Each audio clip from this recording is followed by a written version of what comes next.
And speaking of a reach, boys, Antonio fucking Brown. I want to hit this because I never want to talk about this guy on this fucking show, but god damn it, dude, he fucking got me to talk about him.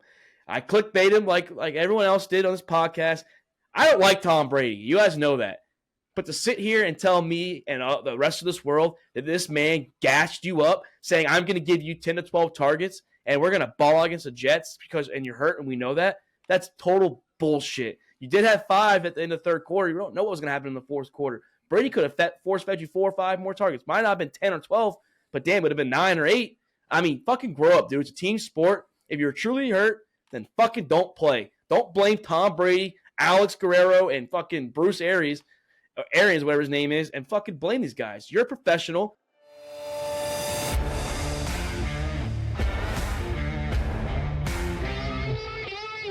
All about the Balls Podcast with Mark Davis, Chris Meinhardt, Luke Rule, and Nick the Doc Skirkowitz.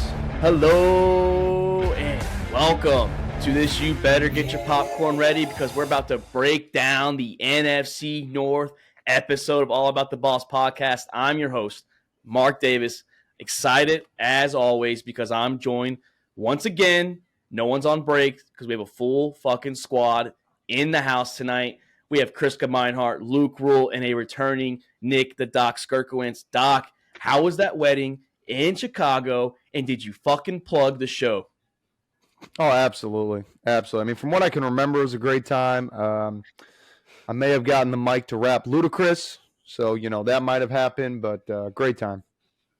Good thing that wasn't on camera. The show might have been canceled. Hey, Luke, you were at a wedding as well, but it was more of a quick turnaround. You were there and back literally in a day and a half. How was the show? Or how was the wedding? Did you plug the show as well? Oh, yeah, definitely. I was handing out like little flyers to everybody. Hey, listen to the podcast. But no, it was a little quick turnaround wedding in Florida. It was a good time. Had more than enough to drink, more than enough to eat. Yeah, everyone out there, Luke can definitely handle it with the best. And so Luke and Doc, yeah, you and Doc and everyone around the world, I need a moment of silence as I'm about to attempt to give the world's greatest introduction I think I could possibly do. So this man hails from the great state of Texas. He's an alumni of the world's greatest college right now, the LSU Tigers, and he represents more specifically the reigning national champions of the college baseball land, the LSU Baseball Tigers, and he is the world's biggest fan of college baseball. Welcome, Chris Meinhardt. Thank you, Mark. Thank you for that introduction. It was amazing. But yeah, I mean, very proud of the baseball team. They got Willy wonked on Sunday, but they came back out Monday night, fucking threw it down Florida's throats. It fucking sucks to be a Florida Gator. But I mean, big shout out to Scott Woodward. I mean, he's getting these coaches in and they're fucking winning natties their second year in. So, and maybe Brian Kelly. Time. Yeah. Maybe Brian Kelly can something that these. Yeah. And then also a little fun fact, 2009, last time LSU baseball won a natty. 2009 was also the year the New Orleans Saints won a Super Bowl. Man, so you calling right now the New Orleans Saints winning the Super Bowl? And LSU winning the natty. Yeah, we'll get on that. We're having a little New Orleans talk this year. Well, at least you're about your quarterback later in the show. But Chris, man, congratulations once again. Maybe, like I said, a football, a relevant sport in college, will actually you'll win because baseball and the women's basketball, we just don't really watch that much. I know you do. Like I said, you are a diehard LSU. You watch it all. You watch golf, volleyball, basketball, cricket if they had it. You watch it all, dude. We understand gymnastics. You're a big Liv Dunn fan. So highest paid NIL woman out there. So, but no, boys, we're going to talk a little NFC North. We're going to talk, unfortunately, Antonio Brown. We're going to talk Dalvin Cook, Derek Carr, and we're also going to talk a little Melvin Gordon as he made some headlines with the running back position. But Doc, we start like we did with Luke. We're going to start with you first because this is your division, the NFC North. And starting it off, a team that once had the first pick going into the 2023 draft, traded that pick away for number 9 for DJ Moore with Carolina, the Chicago Bears. And the first question we have that I guaranteed everyone's going to be asking about, can Justin Fields, and more specifically the passing attack, make a big, big jump this year? Absolutely. Bear down, Chicago Bears. It is going to be not quite our year, but it is going to be a huge improvement year. I think we've still got to come together, get the chemistry. We got a lot of new faces on the team. Ryan Poles is still cleaning house from that Ryan Pace era, that terrible Matt Nagy era, so we're still working on that. But only a couple of guys left on that, so a lot of new faces on the team, but expect a huge, huge shift up in the offense this year.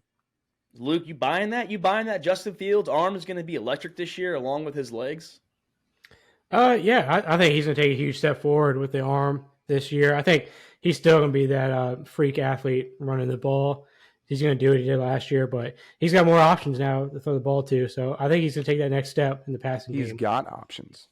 Yeah, I do too. I think he could be the third best passing quarterback in the division. I mean, we'll have to see what Jordan Love can do, but I think he'll go from last to he'll be not last this year in the passing game. I think he makes a little bigger jump. I think DJ Moore can lead this wide receiver core, Chris. I think, he's going to lead Chase Claypool and Darnell Mooney. You think DJ Moore is going to help turn Justin Fields around in the passing attack? Yeah, I mean, I think DJ Moore was a great addition for Fields. He definitely brings that veteran leadership into the locker room. Chase Claypool, I'm still iffy about. I mean, Darnell Mooney, he's there. I think they might still need to add a couple weapons to help Fields out. But then, I mean, they added to a position that they significantly needed on the O-line. Darnell Wright came in. So, I mean, he's there. Nate Davis as well from the Titans. Yep. I think Fields makes steps forward. Is he going to be the best quarterback in this league or in this division? I don't think so. But definitely one or two. With the Chase Claypool in and now, DJ Moore now, you got Claypool back for a little, continuity purposes. Do you put him in the flex, or do you think Darnell Mooney should go in the flex? Because Mooney can play both. He can play outside and inside. So what would you like to see for the wide receiver, the trio they're going to have?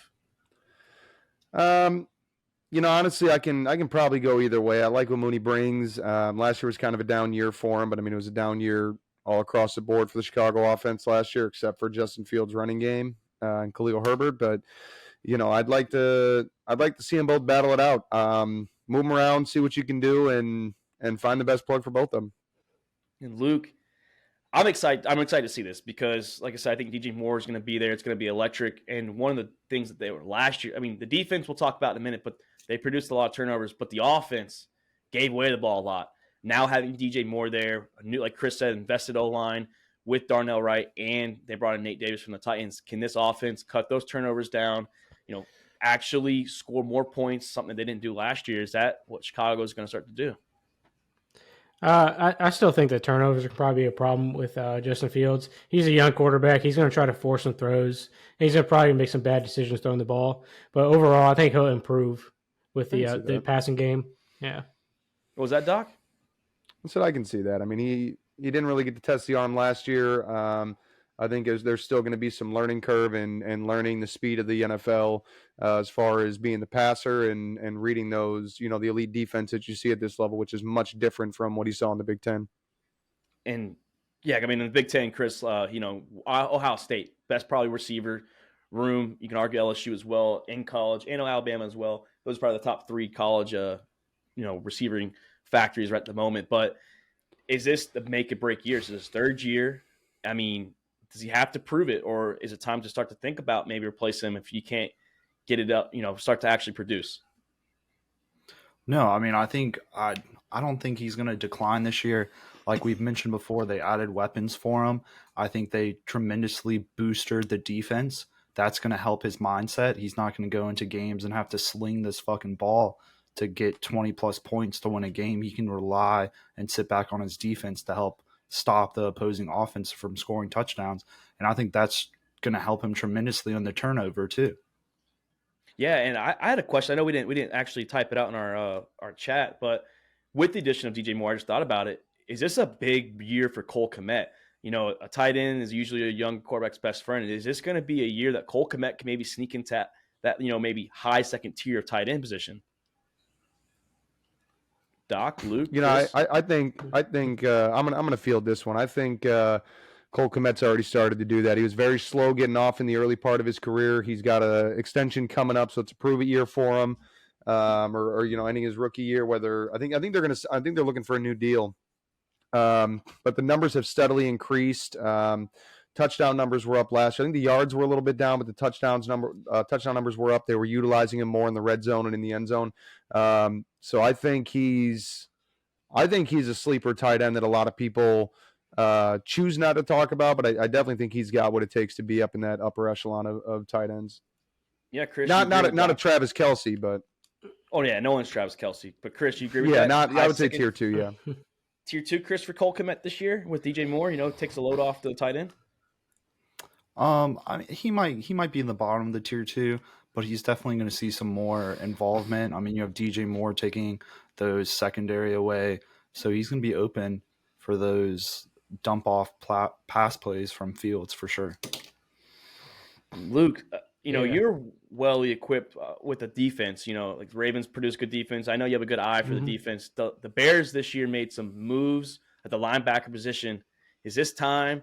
The Bears a couple years ago were a pretty good defense. They fell off the last year or two. Is this time for them to get back to the monsters of the Midway? Can the Bears defense be productive once again? Yeah, I mean, we'll have to see if those moves actually pay off, putting all these players together, see how they gel together. Sometimes it works, sometimes it doesn't work. But I like having Edmonds and TJ Edwards together. I think they'll be a solid linebacker duo. So. Oh yeah, Doc is as a defensive-minded head coach. Is this going to start to look like a defense again, once again out there in Chicago? Yeah, I think so. Last year was tough. I mean, they completely changed the scheme from that 3-4 pass rush off the edge when they had Khalil Mack. They went back to the 4-3 Tampa 2. I mean, completely different mindset with keeping the same guys and trying to shape them into a different scheme. You're gonna have challenges with that. So coming back in now, fresh season, fresh faces on the defense, even some help on the line. I mean, it's going to be a much improved defensive year. I'm not saying we're going to be elite yet. I think we still need to add a couple of pieces, but I'd like to see Chicago get back to its 4-3 base that was so dominant in Chicago for so many years as Monsters of the Midway. Yeah, I definitely agree with you there, Doc. I don't think, obviously, like you said, I don't think above average, but I think they could be average at best. I mean, maybe even a little below average, but that's definitely strides. That's something you want to see. You want to see that improvement. I think, they were 29th last year in defense. They were 32nd in scoring. So I think they could be hovering around that, a top 20, between 15 to 20, maybe 17. Maybe not, 15 is above average, but I think you can see around that top 20. Chris, is Chicago going to get back to what we used to see back in the day with the Chicago Bears, what they've always been known for, defense? Look, they're moving that way. I mean, Tremaine Edwards, he just had a breakout season last year, leading all off-ball linebackers in coverage with a grade of 90. I mean, the former Eagles linebacker, TJ Edwards, 78.4% coverage grade, ranked 9th in last position. I mean, look, and then they knew that their run game was struggling, the run defense, and they improved that drastically in the interior play this offseason. I mean, they didn't add too much to the edge defender, but they must trust the guys that they have in the locker room. And they drafted that big boy. They drafted that big boy out of the Gators too, Dexter. That's a big body. A lot of teams were high on him. They thought he could be snuck into the first round, but he fell to them out there to the Bears where they wanted him. So, they got a big body now. So maybe they'll start producing sacks, Doc. Get that, get to the quarterback. That's something you got to do in this league. You got to bring the quarterback down. They were last in sacks last year. So obviously, if you're not getting to the quarterback, your defense is going to struggle, Doc. Which is shocking when you're still in the league with the Raiders after the Khalil Mack trade. I think he had more sacks himself than the entire Raiders defense had altogether. But no, we definitely had issues getting the quarterback last year again. I mean, we were running a defense that just didn't have the people in the right place to be effective. So switching that up and, the focus right now, as much as, you want to put pressure on the quarterbacks. The name of the game, sacks are nice, but you want to get pressure on them, force them to make bad throws, which is what Mac was so good at and why the Bears defense is so successful. Force them to throw under pressure, make bad decisions, throw it into coverage. So ultimately it's about containing the run right now. I know that was a huge focus after the defense last year and the pieces that we added on the inside. Contain the run, put pressure on the quarterback and, getting that pass coverage with TJ Edmonds. And after a 3-14 record, boys, my over-under, I think they'll improve a little bit. So, like I said, we're going to try and hover around that same mark. I had them at 5.5. I mean, it's doable, I think. I mean, it is, like I said, I do think the NFC North, after listening to Evan Foxy from the Pat McAfee show, I think this division is wide open for anybody. I can see all 4 teams literally making a push for it. I know Chris was trying to pull the schedule up, but right now, 5.5 with the Chicago Bears. Doc, I'll start with you. You're the hometown kid. What you looking at? I mean, what do you think? Over, under 5.5? Yeah, I mean, Denver still might be a challenge. I mean, we are at home against Denver, so I like that a lot better. I think a lot better against Washington than what we saw, and I think that, 12-9 last year. I'm definitely going over 5.5, but I think I'm going. I know it's tough because, I mean, you want to see that big jump. I think I'm going 8. I think I'm going 8 or 9. I'll go 8. That's a big improvement, Luke. That's 5 wins more than what they had. That's almost a 500 record. You agree with Doc, over the 5.5 mark for the Chicago Bears? Yeah, I mean, I put them even higher. So I gave them 6 losses the way I counted it out. So have them splitting with the Vikings, Lions, then sweeping the Packers, and just a couple like gimme games that they're probably going to lose: KC, the Chargers, Browns, and I got them losing the Saints too. Other than that, I think they win the division overall. Hey, and Chris, 18 of the last 20 seasons, a team has gone from last to first in the division. It sounds like Luke is hopping on that train. Over, under 5.5 for the Chicago Bears. Yeah, I'm going to roll with the Bears. Yeah, I'm going Doc here. I have over with 8 wins. I mean, you can just look at their schedule. And you can easily pick off 5 teams they're going to win. So they're definitely going over with the improvements that they did on defense and offensively. Yeah, I'm going over as well. And fun fact, it sounds like Luke is repping both the Bears and the Ravens for the North divisions. He's going Doc and his team, man, Chris. So I sense a little biasy between these two together. I think Doc's going to be a closet Ravens fan as well this year. We didn't have him for the last episode, so we'll keep an eye on that for the season. A little collusion here in the sack house. But moving on to a team I think has probably got the biggest quarterback storyline of the offseason. That's the new Jordan Love era with the Green Bay Packers. Last year they were 8-9, 1 game away. All you had to do was win at Lambeau Field against the Detroit Lions last week of the year, and they blew it. Aaron Rodgers blew it. He said, "Get me the fuck out of town." He's in New York. It's Jordan Love's turn, Chris. And we saw this before. Aaron Rodgers replaced Brett Favre after a few years sitting. He struggled a little bit. He had some ups and downs that year, but they went 6-10 his first year. Do the Green Bay Packers struggle in this new Jordan Love era, year 1? Oh, year 1, they shit the bed year 1. I mean, Rodgers couldn't accomplish anything last year, so you're turning it over to Love with a very less talented offense than what Rodgers had last year. So I think Love is going to struggle for sure until they can get some offensive weapons in there. Yeah, and I'm looking at the same thing, Chris. I think, he's going to get kind of the Aaron Rodgers treatment. I mean, I think he played really good against Philly the game he replaced Rodgers when he got hurt. I think it's similar going to be to what Rodgers did his first year in 2008. So, Luke, Jordan Love, does he struggle? Does he show shine a little bit, like ups and downs? What are you thinking about this first year with Jordan Love? I think it's going to be a very rough year for Jordan Love. I think the Packers are going to get absolutely obliterated this season. Doc, I know you love this talk, man. Your rival, the Green Bay Packers, it looks like they're going to be in last place according to us. Is this what we're expecting? Are you expecting the same thing? Jordan Love struggles year 1 with Matt LaFleur.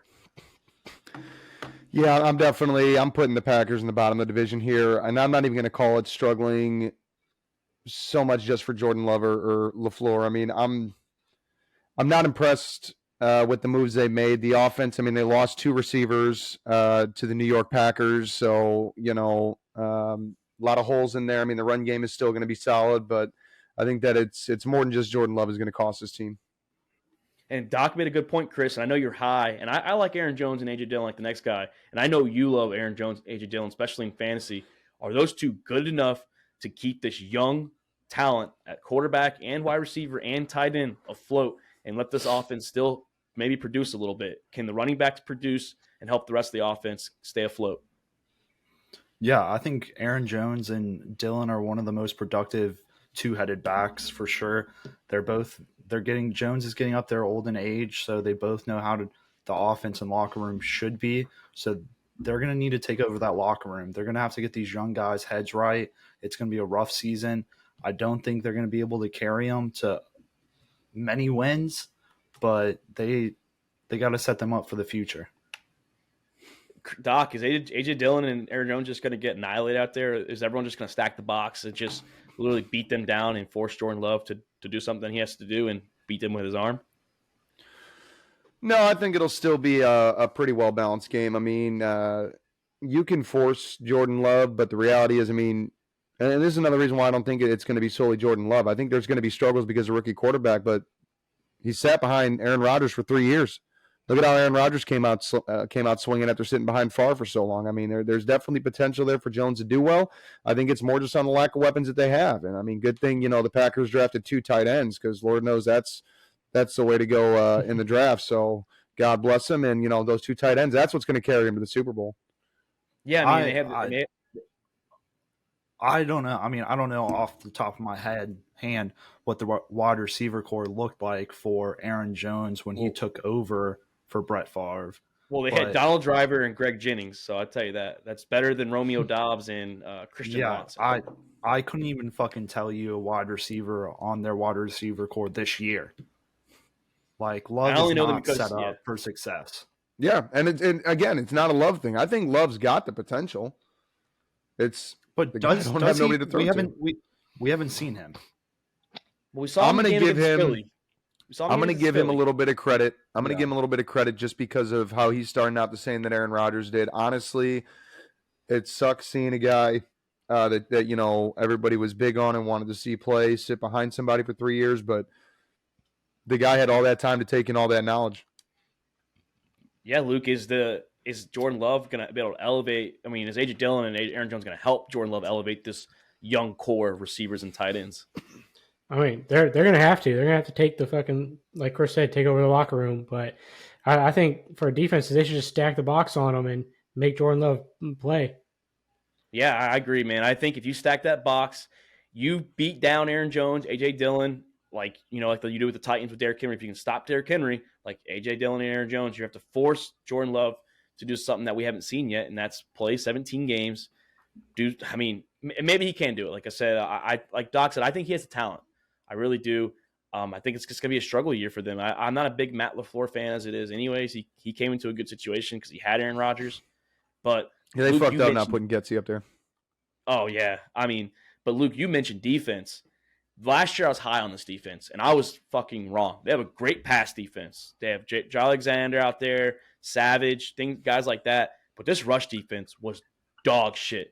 Are they going to continue to struggle? Are teams just going to run the ball down this team's throat? Yeah, I think their defense is going to just actually they're going to be just as bad as offense almost. I think, and I don't have high hopes for this team. I probably have this team getting the first overall pick in the draft. So something like that. Yeah. You can forget about Arizona, so forget about the Cardinals. I think Packers might get number 2 then. And they'll be number 1. I don't know if they're that bad. They'll be a top 5 draft pick. I can see that. Yeah. And Doc, you think this defense is just as bad as the offense this year? Yeah, I mean, opportunities to improve through free agency, through the draft. I think that they're probably one of the worst grades in the draft, in my opinion.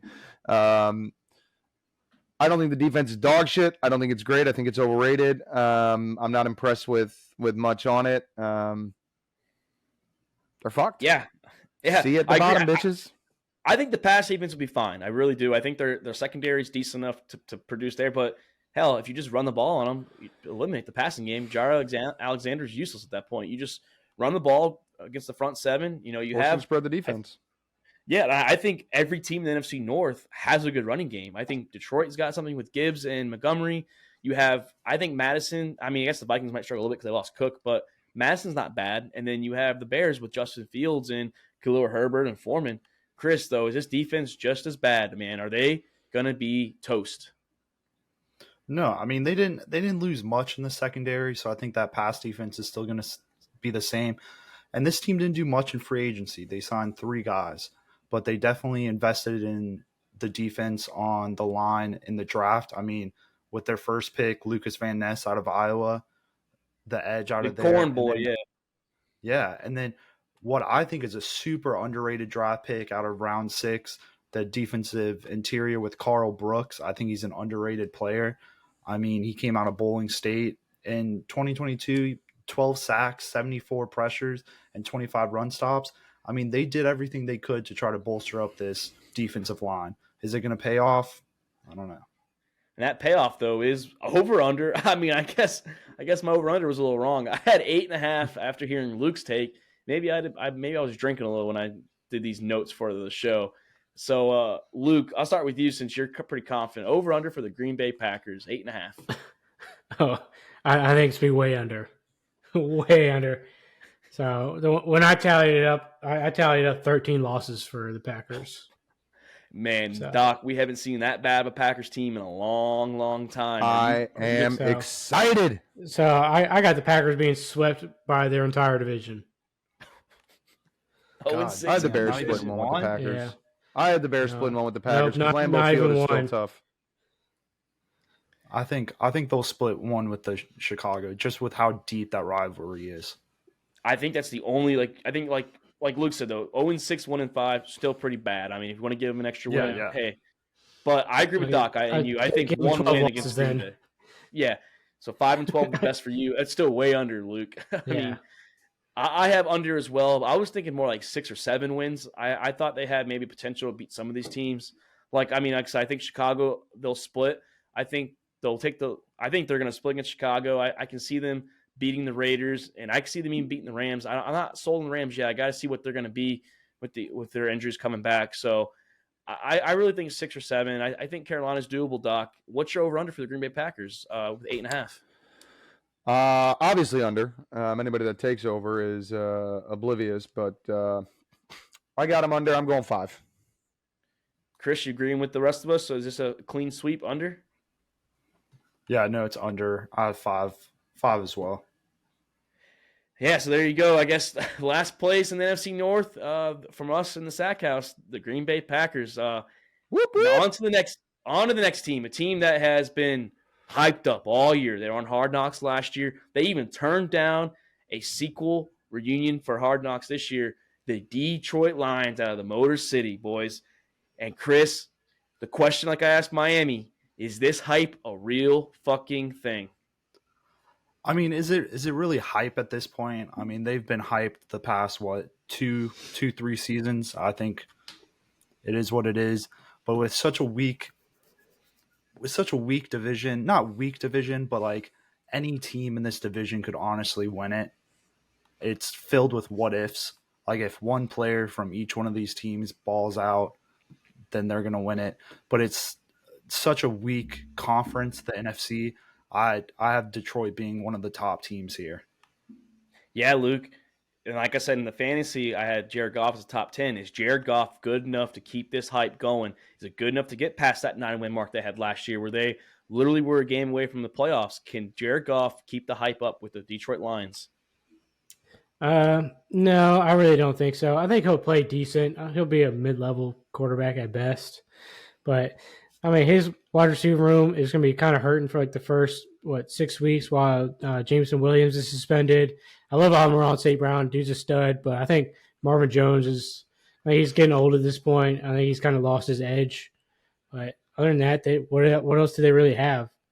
I mean, they have Sam Laporte. They drafted Sam Laporta at Iowa. And Iowa produces tight ends, man. They know how to produce it. Yeah. So watch out for that guy. Doc, he mentioned Jameson Williams, and, that ties him with Jared Goff. Last year, they didn't have Jameson Williams for a lot of the year, and that offense was still literally one of the best offenses. They were 4th overall and 5th in scoring. Can Jameson Williams be out for 6 games? Can that still keep the Lions afloat? Can Jared Goff do enough to keep this offense rolling with Dan Campbell? It's tough. I want to say, yeah. I mean, I used to like Goff in his early years, but, this is about that time where we take that 180 and go back down the road of throwing like dog shit. We saw his first couple years in L.A. and then what ultimately led him going to what ultimately led L.A. taking a chance on Matt the Grandpa Stafford. So it's tough to say. You never know which Jared Goff you're going to get, but Jameson Williams, I think the offense can do just fine without him. I think the question mark is in the defense. Even with Aiden Hutchinson and as explosive as that defense is, I think there's a lot of problems in the secondary. coming from, when you're the number 5 scoring team in the NFL and still winning only 9 games last year. I mean, there's some big problems. They made some moves in the defense, the secondary. They added C.J. Gardner-Johnson. Chris knows about him pretty well. They added Emmanuel Mosley out of the 49ers. They added Cameron Sutton out of the Steelers. So defense made some additions. The question, though, is can they get to the quarterback? Is it just Aiden Hutchinson or nothing? Because like we said with the Bears, you got to get to the quarterback. That takes a load off the secondary. But back to Jared Goff real quick. I do think Jared Goff's good enough to keep this team in the playoffs, maybe win a game or two. I think that I was high on him last year. I think the reason why I'm high on him is because of Dan Campbell. I think he plays different for Dan Campbell. Luke, that is one of your favorite coaches to watch in the league, at least on Hard Knocks it was. Is Dan Campbell on the hot seat? Not on the hot seat, but it's a prove-it year. It's his 3rd year with Detroit. Does Dan Campbell need to make some noise and win the division? I mean, I think he needs to make some noise, but I don't think he'll get fired after this season, no matter really what happens, unless they only get like 2 wins.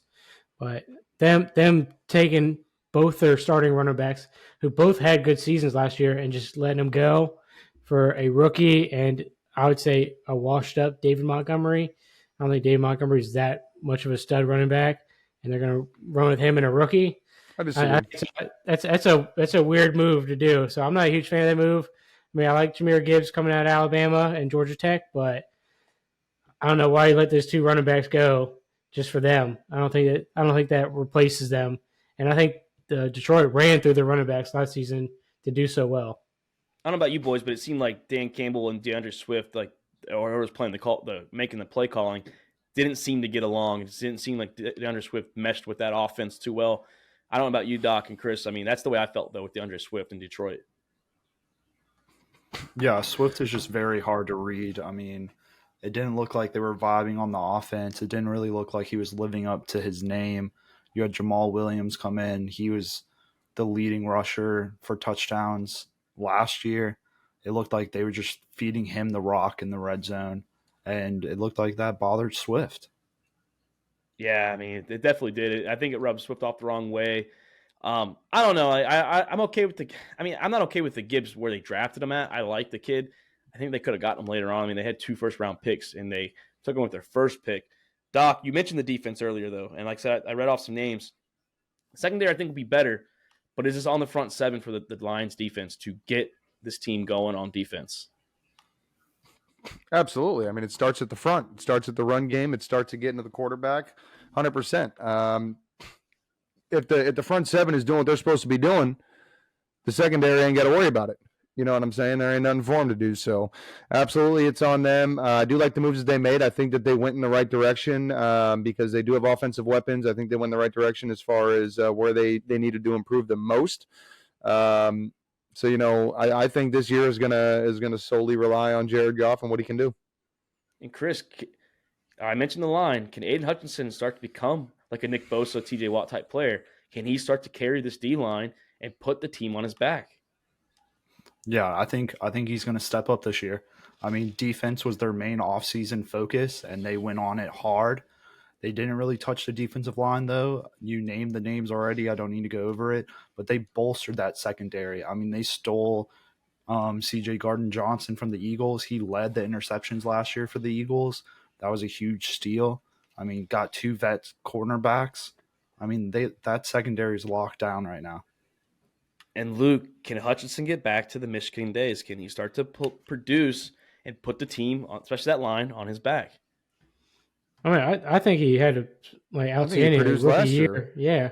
He had get back.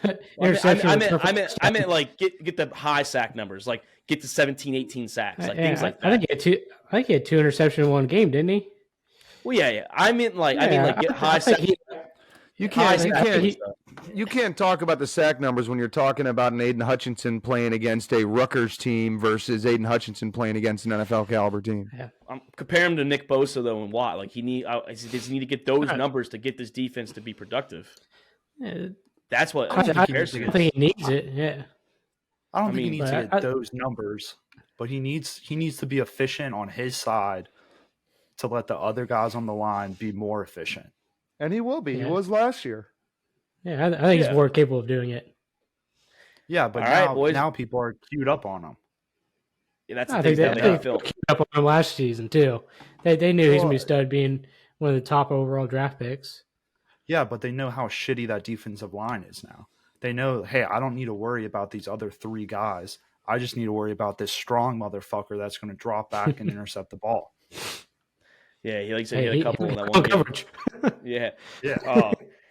Speaking of that, boys, the over-under for the Detroit Lions, 10.5. Is this the year? We've been saying it for, like Chris said, for a long time. They haven't won a playoff game, so just one, since the 1991 season, so calendar year of 1992, when they got to the NFC Championship. Barry Sanders' only playoff win. I mean, this is probably the most hype that I've seen the Detroit Lions have in my lifetime that I could ever remember, even with Calvin Johnson and Matthew Stafford and Nate Burleson and those boys. I think this is the most hype I've ever seen the Detroit Lions get. I'm going to start off. I have 11 wins for the Detroit Lions. I think they can win this division at 11-6. I think they get the over mark there. They might lose a couple games they shouldn't, but they might win some games they shouldn't as well. Chris, over under for the Detroit Lions, 10.5. Hey, I'm on the hype train. I could regret this in a couple months, but I have over with 12. They're winning the playoff game this year. They're winning one. Ooh. One. Doc, are you agreeing with me and Chris there? I'm Some big going. games. I'm looking at 12. Dang, over as well. Luke? Over with 12. Well, I guess I'll be the outlier and take the under. So I Is got it him with a- 8. Yeah, eight? I got him with 8 losses. So you have them doing the same thing as last year, 9-8. Yeah, I think they had a good year last year. I think they had a good year this year, but that's about it. But Well, can that 9-8 can that 9-8 be a wild card team though? I mean, like I said, we can see 9 wins in the playoffs for the NFC. I think in the NFC it can be. The NFC is Okay. pretty weak overall conference. You're pretty weak. All right. Uh, Hey, guarantee that's it not. the So it's Lamar That's the- Jackson's legs. Sorry. Yeah. he does play the Jesus. Baltimore Ravens, so we'll see the Ravens and Lions on the docket. But hey, moving on to the last team of the division, team that was 13-4 last year, 12-0 in the regular season, one-score games. So they had only one blowout, and they had 12 one-score games, and they lost the other 4 that was never one score. So like it was literally one score or nothing. And then they had lost their only one score in the playoffs against the Giants. The Minnesota Vikings, Chris. Is the luck gone? Is it finally time for Kirk Cousins to get back to what he is, just an average quarterback? I mean, look, to go 12-0 in one-score games, it's very lucky. I don't think luck happens again this year. I just don't think it happens. Yeah, Luke, is that luck gonna disappear? Yeah, I'm not very high on the Vikings for this season. No crazy moves for them besides losing their top running back. So I'm not too high on them either. They Yeah, did Doc. add Marcus Davenport, so I mean he's pretty solid when healthy. That's a question. When healthy. When healthy. Yeah, That when motherfucker healthy. plays. That motherfucker's like Zion Williams and plays 2 games a year. Okay. It's the New Orleans effect there. So, Doc, though, is Kirk Cousins going to digress back? He's going to get back to what he was, just average Kirk Cousins. He got some primetime games this year, so we know what's going to happen there. But is the luck going to be gone? Is this one-score magical run they had going to just vanish? I don't even know that it was luck. I mean, it was a much better Minnesota team last year. I think they were able to control the ball, control the tempo, keep it within that one score. I think it was a matter of not trying to do more than what they needed to. They definitely squeaked out some close games, but The Colts game. I mean That's luck. luck. That was a lucky That was game luck. there. Yeah, that's a lucky one. I don't think they all were, though. I think I don't know. I don't think Kirk Cousins was top tier last year. I don't think he's going to be top tier this year. I don't think he's going to be top tier at any point in his career. And Doc, I think though, you could before put you him do- with JJ, Tyreek Hill, and let's go Devontae Adams, and still would find a way to not be top tier. And Is speaking of Fitzmagic better than Kirk Cousins? No, No. Fitzmagic Well, had I like think he's- 6 I think good he's- games in his career. I think Did it's you more not see the exciting. touchdown? Did you not see the touchdown Fitz did, not even looking? I think Yeah, he's he more doesn't have to. exciting as a player. I don't think he's better as a player, though. But, Doc, you mentioned JJ. You know, they lost Thielen, their other receiver. They did draft Jordan Addison. They do have Hawkinson. They lost, like Luke said, Dalvin Cook, and they lost Eric Kendricks, their top linebacker that's been there for years. Is this a rebuild year for them, or do they think they're just retooling? 'Cause that's a huge thing right there. No, I think they're just retooling. I think they made a good move going for a wide receiver in the draft after losing Thielen. I think Thielen was kind of regressing anyways. So I think it was time to move on from him. You still got plenty of weapons in the offense. Madison is still going to tear it up in the backfield. I mean, he was already doing that. Cook was already losing touches, so I don't think you have any worry there. And I think that kind of was the same thing we saw with Montgomery in Chicago. I think it was a running back coming up on a contract year or something, and they just tried to find a way to move him out of the playbook in order to either lower the price tag for him or just being able to justify not paying him, moving on from him. So I think Dalvin just kind of saw ahead of that and said, fuck it, get me out of here, let me go. Defense, obviously losing Kendrick is a big deal, but I think the defense is still decent. I think that it still can put up some stops. So we'll see what happens. That defense in a minute because I definitely have a good question for you guys. But Luke, you had JJ last year in your team in fantasy. This man balled out. Is this man gonna have to put this team on his back, drag Kirk Cousins along the way, drag the rookie, all the boys? Can JJ lead this offense again and get them back into the playoffs? Is it going to be a rebuild year for them, or are they just retooling and going to maybe make a little run as a wild card or even possible division winner? I mean, I think they're going to call it a retool year, but I think Justin Jefferson's also he's going to have a career year again, just like last year. He's going to get all the looks from Kirk Cousins. I mean, he's Kirk Cousins' first look all the time, and all he has to do is put that ball somewhere near him, and Justin Jefferson has a very good opportunity to catch it. I think adding Jordan Addison helps. Probably take a little bit off of Justin Jefferson, not much. And T.J. Hawkinson, big red zone target for them, but I don't trust the running back room, so I think they're going to try to rush, load the box on Kirk Cousins, put him under some pressure. Kirk Cousins, I don't think he performs very well under pressure from defensive lines. He'll give up before he takes sacks, really. So I'm not too high on the offense unless that offensive line can hold back some of these big-time pass rushers in the NFL. Yeah, before Chris carries on this conversation, Luke, where did Justin Jefferson win his 2019 national champion with? What team? Nobody good. Yeah. Oh, the LSU Tigers. Hey, once again, crash because on that baseball. Yeah. Hey, but is JJ the LSU? Team. Yeah. Well, one of them, because that 2020 Bama team. Well, that's another argument from the day. That 2020 Bama team was pretty loaded too. But Chris, Miami team. Can JJ lead this offense into the playoffs and maybe make a run? Yeah, I mean, I believe so. JJ's hands down the best wide receiver in the NFL right now. So he carries that offense. Like Luke said, I think the biggest question right now is the running back room. I mean, Cook is gone, yet like Doc said, Madison's a great running back. But is he ready to have the 80% of carries for a full season? We haven't seen that Playing yet. A lot more downs. Exactly. Yeah. And then who's backing Madison up? Madison was a great 2 to Cook's 1. So the question at running back really is worrisome. And then, I mean, Cousins. We already hit on it. He's questionable all the time. So yeah, he is. But I think, especially in prime time. But I think JJ will carry this offense like he always does. He always will. And he'll have another outstanding year. Doc, you mentioned the defense earlier, and a big underrated signing that our boy Zach Rizzo mentioned to me a few weeks ago was, I forgot they signed Brian Flores. He's a pretty good defensive mind out there. He was with New England. He was also the head coach for the Dolphins at one time, went to the Steelers to prove it he could still coach because teams are kind of, giving him the boot a little bit there. Can Brian Flores make some strides with this defense? The last 2 years, they've been shit. Last year, they were 31st in defense and 30th in scoring. Can Brian Flores turn these boys around? Kind of hard to say. They made moves too. Mean, they did make moves. Yeah, it's kind of hard to say. I'm kind of, if the defense is successful, I don't think it's because of Flores, but if they suck, it's definitely because of Flores. How does that work? I mean, the defense was already shit before Flores. So that's what I'm saying. So I mean, if there isn't a whole, from what I remember on the offseason. Maybe I got to go back and look. I could be wrong, but I don't remember. I mean, losing Kendrick, but I don't remember seeing a whole lot of turnover. I mean, this seemed like it was pretty much. They lost Pat Peterson, who was still productive, but they did get Byron Murphy from the Cardinals, who was pretty good.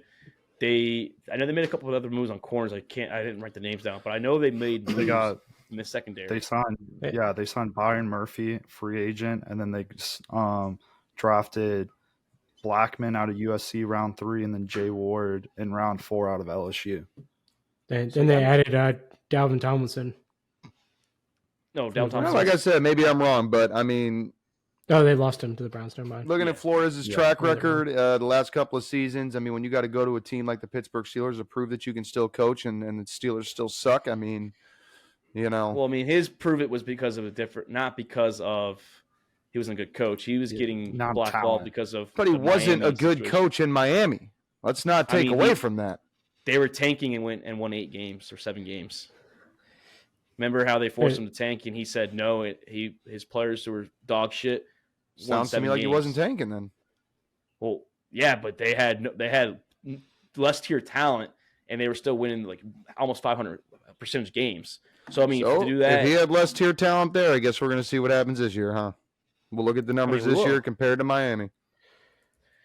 I mean, but he's also taking over the worst defense in football. Well, second worst defense in football behind. I mean, the Bears and the Vikings hold that spot together. So I mean, it's going to take a year or two, I think. No, I don't think the Bears are. I don't think the Bears are the worst defense in football with the moves they made this offseason.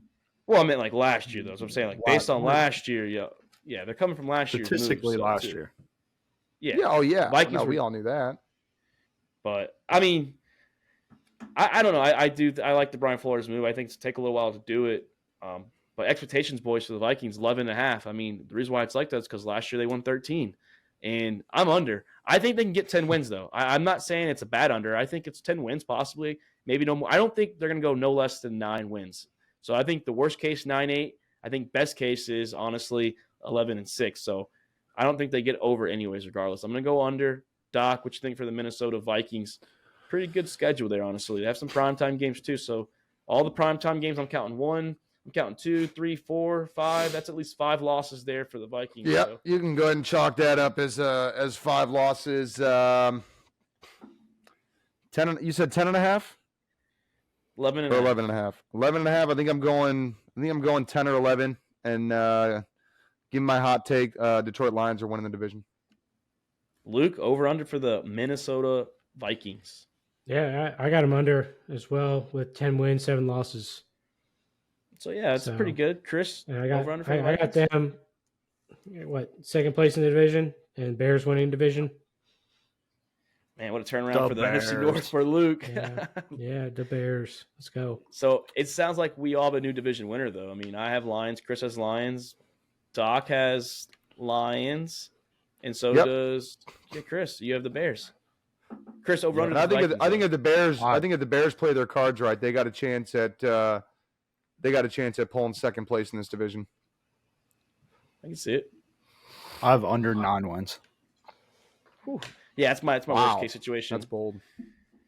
But hey, that's the NFC North. Next episode, boys, AFC West. We'll talk about the reigning champions, the Chiefs, Chargers, the Broncos, and the Raiders. Pretty good division, I think, minus the Raiders.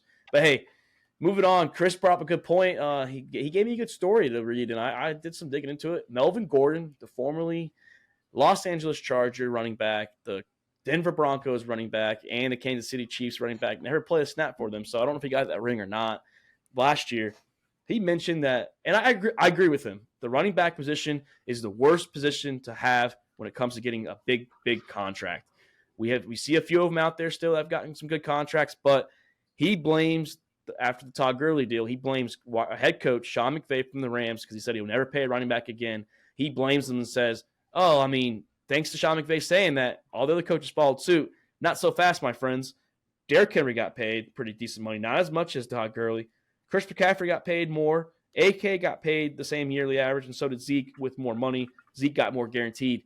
Is it because of Todd Gurley and the Sean McVay comments, Chris, or is it just something different? Or is Melvin Gordon missing the actual picture?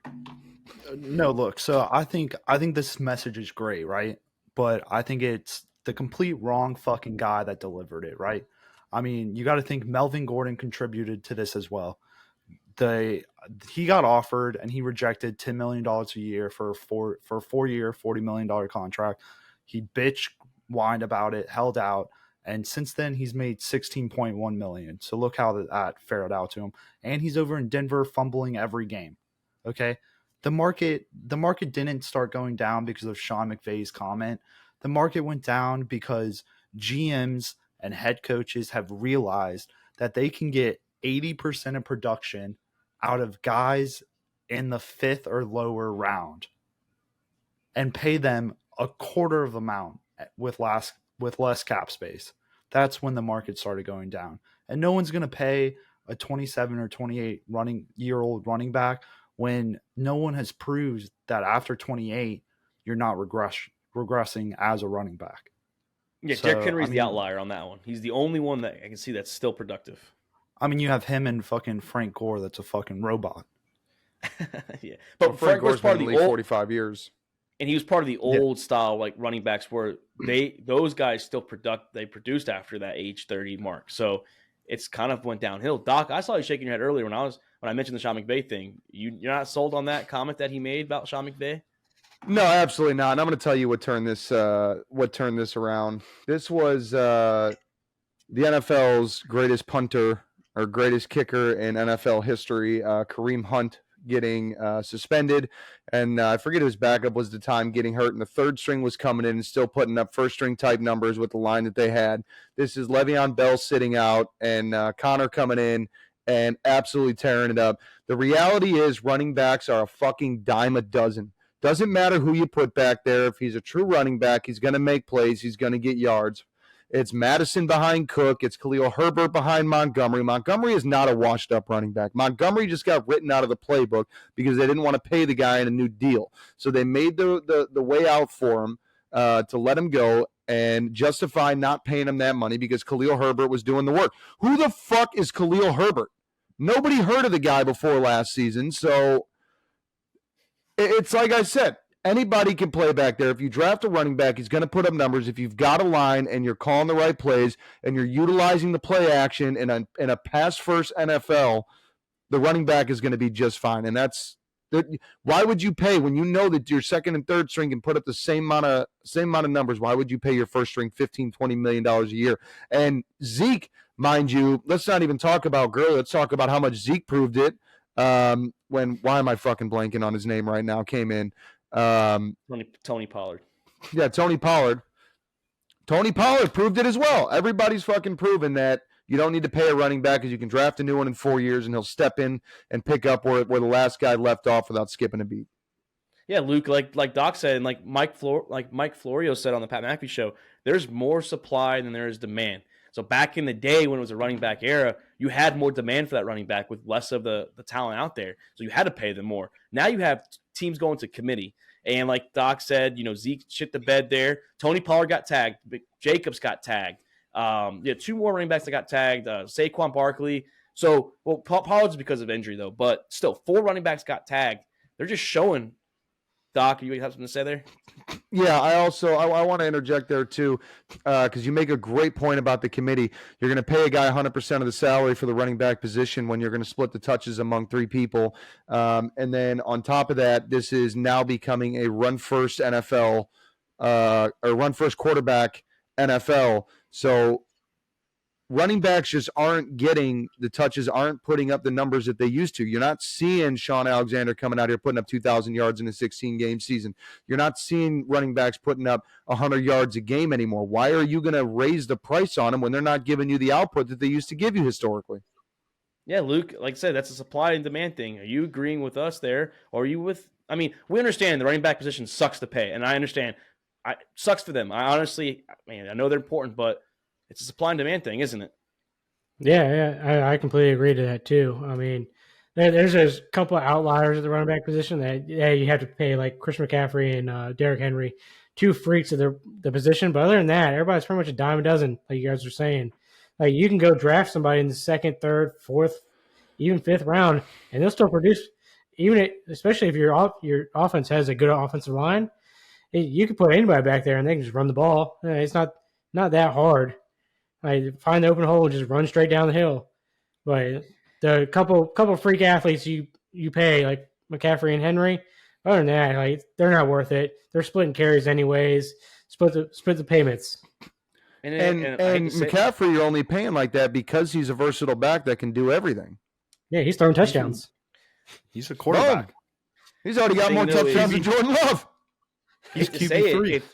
hate to say it, but if you're gonna bitch about not getting paid and you know it's a shit position growing up now, hey, then maybe don't fucking play running back in the professional league. Play tight end, play receiver, play on the defense, play something else. Then and that will force the running backs to get paid if you're not having that much, because now it's a demand issue. Now So they'll start sucking. if you if you want to push that envelope, then there you go. Start to have less running backs and then play other positions. But yeah, I understand, and we all in agreement that it's the worst position to play if you want to get paid. It sucks for them. But Yeah, the sad reality is that it does not matter who you put back there. Whoever you put back there, if they are a professional running back, they're going to produce. I just don't like how he attacked Sean McVay, and it doesn't matter which coach it could have been. He could attack. It could have been any coach with the comments. Mike Tomlin, Andy Reid, Bill Belichick. I don't care which coach made that topic starter. It's the truth. Why pay a running back? So that's the problem. You guys don't have a high shelf life. That's just unfortunately what it is. Running back or receivers and quarterbacks at corners have a higher shelf life than running back. It's just unfortunately it's a fucking reach by Melvin Gordon is what it is. And speaking of a reach, boys, Antonio fucking Brown. I want to hit this because I never want to talk about this guy on this fucking show, but god damn it, dude, he fucking got me to talk about him. I clickbait him like everyone else did on this podcast. I don't like Tom Brady. You guys know that.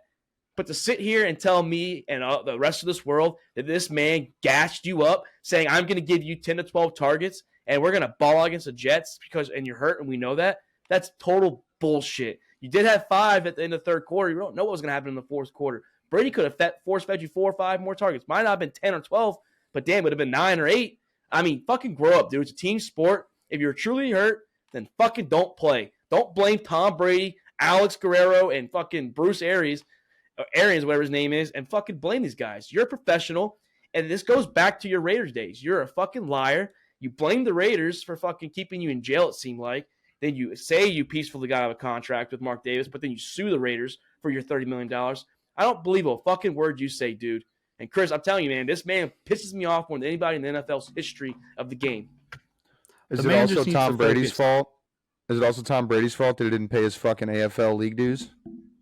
Yeah, he said that Brady gassed him up. Like, come on, dude. Like, Brady, I mean, what happened during the game? Maybe the Jets' coverage is good. I mean, I don't know. No, I get that, but I mean, what's next? Who are you going to blame for why you're not paying your fucking league dues?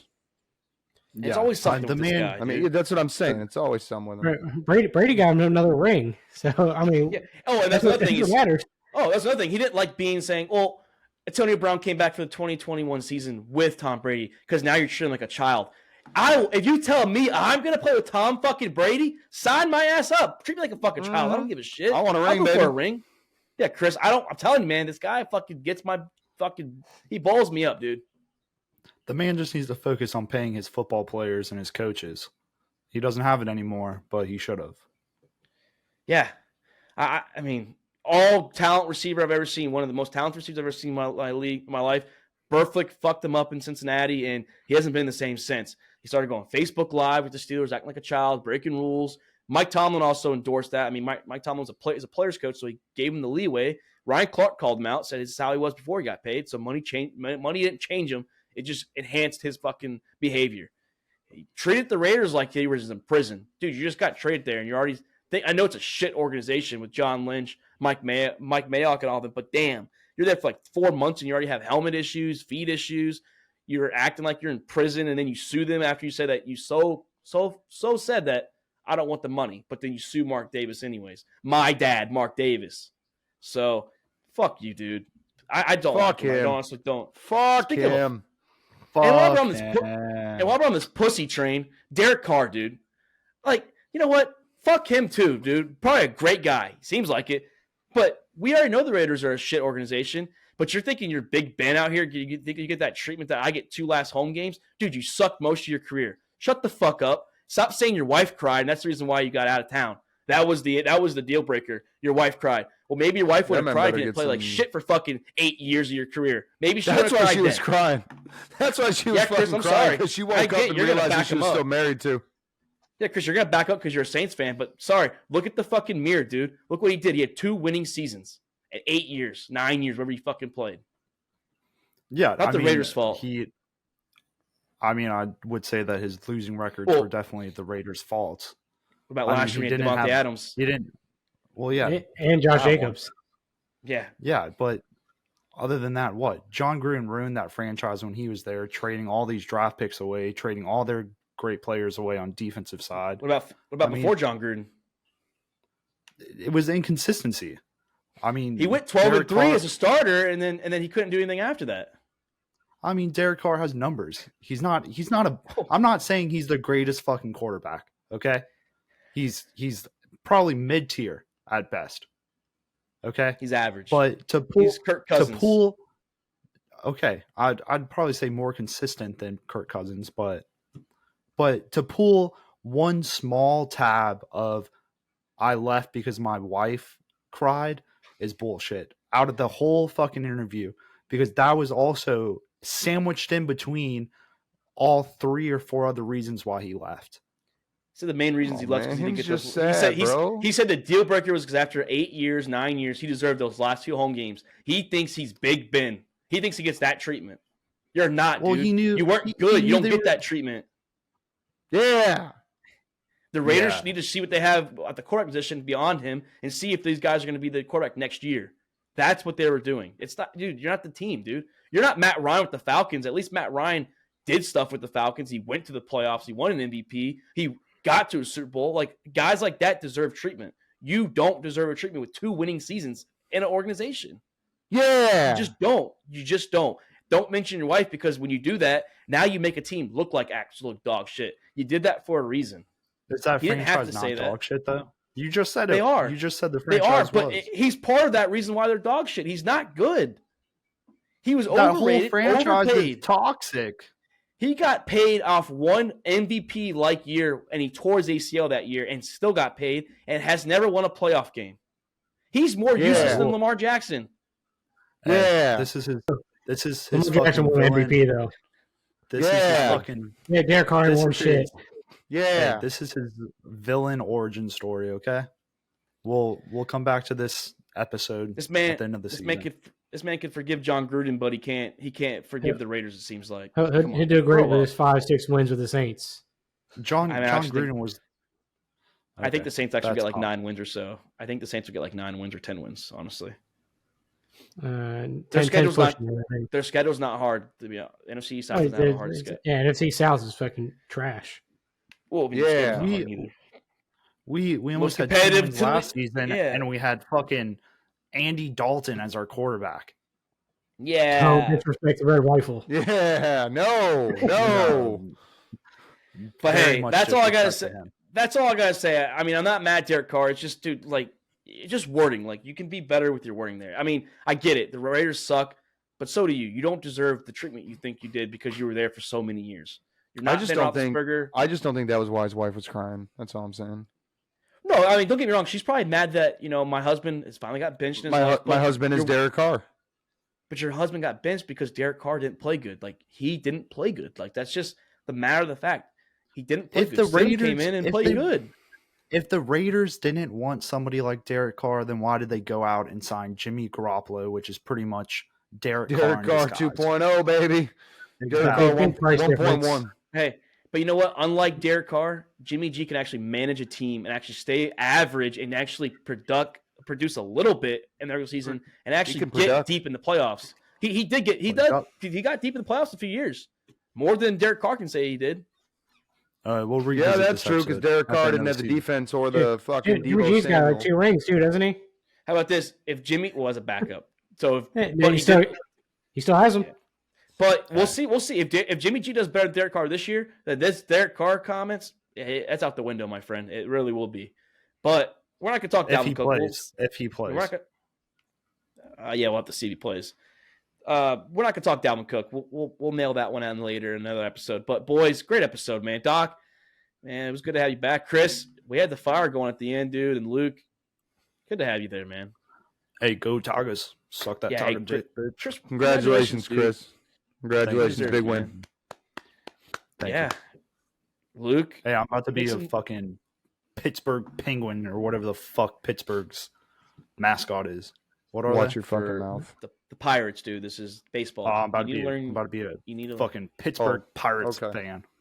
You need to learn your mascots for other leagues than just NFL. my friend. Penguins are NHL. Yeah. Yeah. Well, Even I'm about Luke to be knew a that fucking- one. Hey, Luke just Congratulations, Googled it. man. Luke just Googled it, dude. Hey, but the Pirates are doing decent this year. I mean, for where they were, I know they've struggled a little bit lately, but they were up there for a little while, and they have the young core. So we'll see what your boy can do. They're in the I NL mean, Central, dude. Relax. Well, and hey, the NL fucking Central's one of them. Hey, Dela Cruz, dude's balling right now too. So we'll see one what's going on. in the division. Votto's come back strong too. But hey, man, hey, I don't mind seeing the Reddies doing good, man. I like to see the Reds do good. I like Joey Votto, and I'm excited for Dela Cruz. Luke, it was good to have you here, man. I'm glad that you had a good wedding as well that you attended in Florida, old Sunshine State. Yeah. Always going to be on. I don't want to say always. You're going to be gone most of August. But, hey, Yeah. Doc, glad to have you here. Hopefully you're here to stay for a little while. Hopefully no more trips, my friend. July sometime. Jesus. End of July, I think. Yeah, so I guess we'll make it work. We'll make it work. Like I said, if it's a one-man show, we'll make it work. And then Chris, August, and then September, and then 2 in October. it's all good. It'll just be a me and Chris show for a little while. We'll see who we can tag in there around special guests as co-host. But Chris, I do have a glad to have co-host you or here, a brother. coworker that wants to call in. Yeah, we'll charge him a little bit. But hey, we gotta make some money somehow, Chris. We'll talk about that one. Hey, Chris, like I said, congratulations to the Tigers, man. Best college right now, rolling right now, dude. College champions. Yeah, Hey, transfer to LSU and win dogs! it. Transfer to LSU and you win a natty. It's proven. it's true. Hey, but boys, great show. Like I said, next episode, AFC West. Get your notes ready. We're gonna talk Patty Mahomes, Jimmy Garoppolo, Justin Herbert, and Russell Wilson, boys. So that's the quarterback of that. I'll docket. take Denver's winning the division. Yeah, I think I Doc's agree. drinking I a little agree. early tonight, boys. But hey, that's Luke Rule. That's Doc Skirkowitz. That's Chris Meinhardt. I'm Mark Davis. This is All About the Balls podcast. Once again, congratulations to the Tigers, and we are out. Thank you for checking out another episode of All About the Balls podcast. We want to thank all of our listeners and supporters of the Sack House. You can listen to the show on Spotify, Apple Podcasts, and YouTube. And don't forget to subscribe and give us a follow on Twitter and Instagram at the Sack House.